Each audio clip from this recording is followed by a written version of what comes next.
Slew rate and methods to improve slew rate. First slew ரேட்னா என்னன்னு தெரிஞ்சுக்கோங்க. நம்ம வந்து ஒரு சர்க்கியூட் எடுத்து நம்ம கொடுக்குற இன்புட் எவ்வளோ சீக்கிரம் ஒரு அவுட்புட்டை கொடுக்குதுன்னு நம்மளுக்கு காமிக்கிறது தான் ஸ்லூ ரேட். ஓகேங்களா? ஸ்லூ ரேட் வந்து ரொம்ப இம்பார்ட்டண்ட் ஒரு ஆப்பாம் ஒரு ஐசி பொறுத்த வரைக்கும். இது எவ்வளோக்கு எவ்வளோ ஸ்லூ ரேட் அதிகமாக இருக்கோ அந்த அளவுக்கு அதோட ஸ்பீட் நல்லா இருக்கும், அதோட ஸ்டெபிலிட்டி நல்லா இருக்கும்.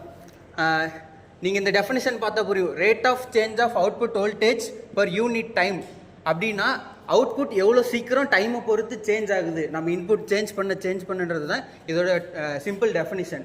நீங்கள் அது எப்படி நீங்கள் ஸ்லூ ரேட்டை செக் பண்ணலான்னா ஜஸ்ட் ஒரு ஆப்பம் எடுத்துக்கோங்க. LM741 ஒரு ஆப்பம், நார்மல் ஆப்பம் எடுத்துக்கோங்க. அதை எடுத்துக்கிட்டு ஒரு ஃபங்க்ஷன் ஜென்ரேட்டர் ஒரு சிஆர்ஓ வச்சு செக் பண்ணிங்கன்னா நீங்கள் ஃபங்க்ஷன் ஜென்ரேட்டரில் வந்து நீங்கள் ஃப்ரீக்வன்சி மாற்றும் போது உங்களுக்கு சிஆர்ஓவில் வந்து வேவ் சேஞ்ச் ஆகும். அதோட உங்களுக்கு வந்து அதோட ஃப்ரீக்வன்சி இதில் சேஞ்ச் ஆகுது டக்குன்னு காமிக்கிறத பொறுத்து தான் நீங்கள் ஸ்லீவ் ரேட் மென்ஷன் பண்ணுவீங்க. நெக்ஸ்ட்டு ஒருவேளை உங்கள் ஆப்பாமோட உங்ககிட்ட இருக்க ஆப்பம் வந்து ஸ்லீவ் ரேட் கம்மியாக இருக்குது, பட் ஆனால் நான் இன்க்ரீஸ் பண்ணணும் அப்படின்னும் போது உங்களுக்கு சில ட்ரிக்ஸ் மாதிரி இருக்கும். ஃபஸ்ட்டு ட்ரிக் வந்து நீங்கள் ஒன்று எடுக்கும் போது ஹை ஸ்பீட் ஆப்பாமல் எடுத்துடணும். இல்லைன்னா நீங்கள் நார்மல் ஆப்பாமல் எடுத்துக்கிட்டீங்கன்னு வச்சுக்கோங்களேன். ஃபர்ஸ்ட்டு செக் பண்ண வேண்டியது வந்து இன்புட் பயாஸ் கரண்ட். நீங்கள் இன்புட் பயாஸ் கரண்ட் அதிகமாக கொடுக்கும்போது உங்களுக்கு வந்து ஒரு ஆப்பமோட ஸ்லூ ரேட் அதிகமாக இருக்கும்.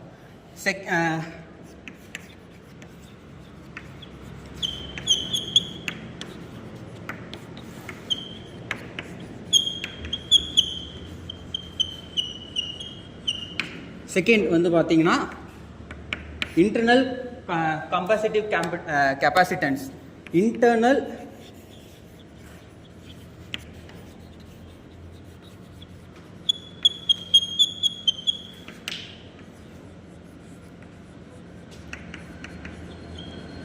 இந்த இன்டர்னல் காம்பன்சேட்டிவ் கெப்பாசிட்டன்ஸ் எப்படின்னா நம்ம ஒரு சர்க்கியூட்டில் எத்தனை கெப்பாசிட்டரை எப்படி அரேஞ்ச் பண்ணுறோன்னு இருக்குது. நீங்கள் இப்போ வந்து ஒரு கெப்பாசிட்டரை ஒரு 4 கெப்பாசிட்டரை லைனாக அரேஞ்ச் பண்ணிங்கன்னா உங்களுக்கு வந்து ஸ்டெபிலிட்டி நல்லாயிருக்கும், உங்களுக்கு கிடைக்கிற அந்த அவுட்புட் வேவ் ஃபார்ம் சூப்பராக இருக்கும். பட் ஆனால் ஸ்லீவ் ரேட் ரொம்ப கம்மியாக இருக்கும். இதே நீங்கள் ஒரு 4 கெப்பாசிட்டர் எடுக்கிறீங்க, 2 கெப்பாசிட்டர் வந்து சீரிஸாகவும் 2 கெப்பாசிட்டர் வந்து பேரலாகவும் கனெக்ட் பண்ணும்போது உங்களுக்கு ஸ்டெபிலிட்டி டவுன் ஆகும். பட் ஆனால் உங்களோட சர்க்கியூட்டோட ஸ்லீவ் ரேட் வந்து ரொம்ப என்ஹான்ஸாக காமிக்கும்.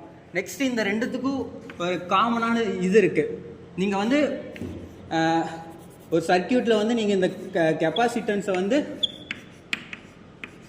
டிக்ரீஸ் பண்ணிங்கன்னு வச்சுக்கோங்க, ஆட்டோமேட்டிக்காக நீங்கள் பயாஸ் கரண்ட்டு இன்க்ரீஸ் பண்ணி தான் ஆகணும். நீங்கள் ரெண்டுத்தையுமே கம்மி பண்ணி வச்சுருந்தீங்கன்னா உங்கள் சர்க்கியூட் வேலை செய்யாது, தப்பான அவுட்புட் மட்டும்தான் காமிக்கும்.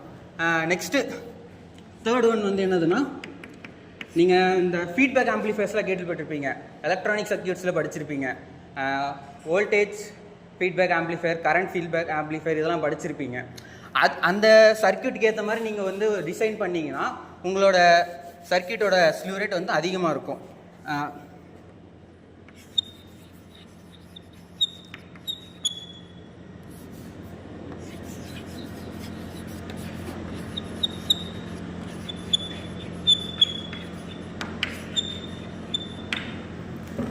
நெக்ஸ்ட்டு ஃபோர்த்து திங் என்னென்னா, உங்ககிட்ட இருக்கிற ஆப்பாம் ஸ்லோ தான், அதால் ஸ்லீவ் ரேட் அவ்வளோவா தர முடியாது.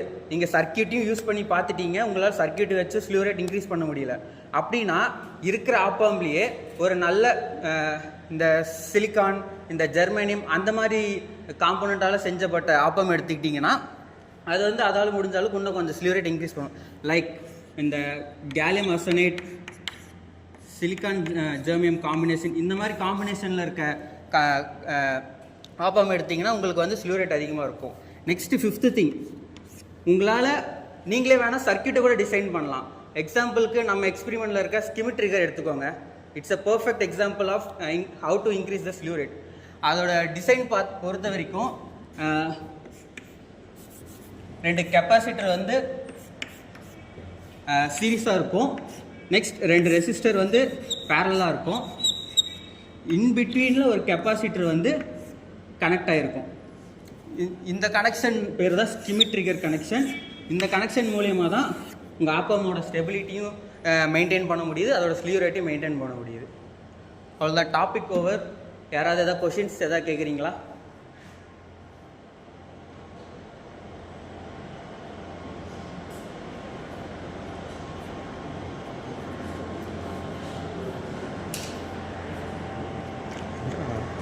எதை வச்சு ஆப்ராம்போட ஸ்பீடும் ஸ்டெபிலிட்டி இருக்குது சார்?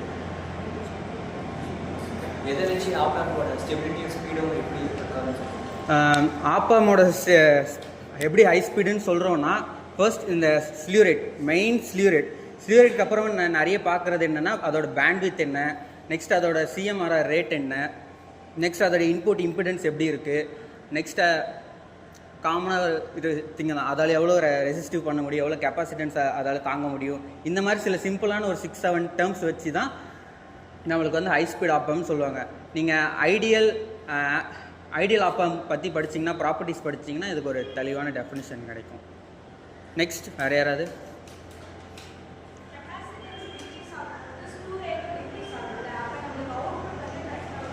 சவுண்டு கேட்கல. கெப்பாசிட்டன்ஸ் கம்மியாகும் போது ஸ்டெபிலிட்டியும் கம்மியாகும். அப்போ அவுட்புட் ஏதாச்சும் வேரி ஆகுமா? கெப்பாசிட்டன்ஸ் டிக்ரீஸ் ஆகும்போது ஸ்டெபிலிட்டி டிக்ரீஸ் ஆகும் தான். பட் நம்மளோட ஸ்லியூரேட் எப்படி இன்க்ரீஸ் ஆகிறதுனால நம்மளோட அவுட்புட் வந்து எந்த டிஸ்டர்பன்ஸும் இல்லாமல் கரெக்டான அவுட்புட் வரும். அதை பற்றி எதுவும் பயப்பட தேவையில்லை.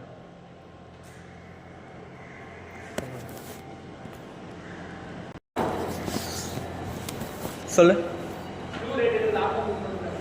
இல்லை, நிறைய காம்பனன்ட்ஸ்க்கு இருக்குது. ஆப்பம்ன்றது நம்ம இப்போ டெய்லி பேசிஸில் யூஸ் பண்ணுறதுனால நான் ஆப்பம்னு எக்ஸாம்பிள் வச்சு சொன்னேன். இது இல்லாமல் நிறைய இன்னும் ஐசிஸ், இந்த மாதிரி டிஃப்ரெண்ட் டைப்ஸ் ஐசிஸ்லேயும் இருக்குது. அது எல்லாத்துலேயும் ஸ்லியூரேட் செக் பண்ணுவாங்க. எதெல்லாம் ஃப்ரீக்குவென்சி ட்ரான்ஸ்ஃபர் பண்ணுதோ எல்லாத்துலேயுமே ஸ்லியூரேட் கண்டிப்பாக இருக்கும். தேங்க்யூ.